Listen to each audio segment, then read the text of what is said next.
နံပါတ်1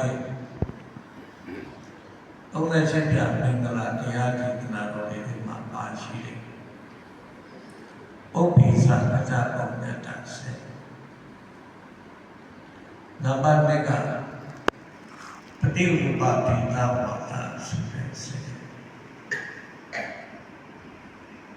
နံပါတ်3ကတပ္ပဝိဝိပါဒိတရားဆိုတဲ့စေ။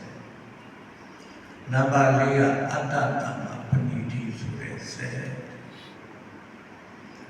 ဒီ14ပါးနဲ့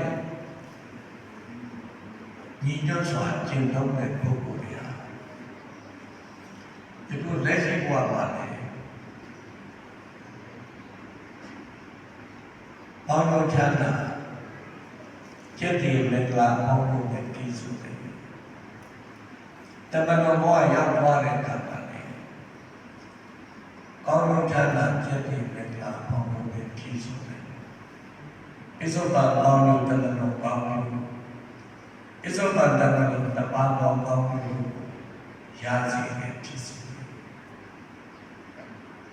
တယ်နံပါတ်1ဥပ္ပိသကတပုံညာတာစေကြောင်းဆွေးနွေးကြတာဥပ္ပိသကတပုံညာတာ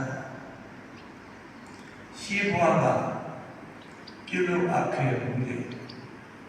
ကောင်းမှုအထူးရှိတဲ့ပုဂ္ဂိုလ်ဒီနံပါတ်ပြန်ဆိုတာရှိပါတယ်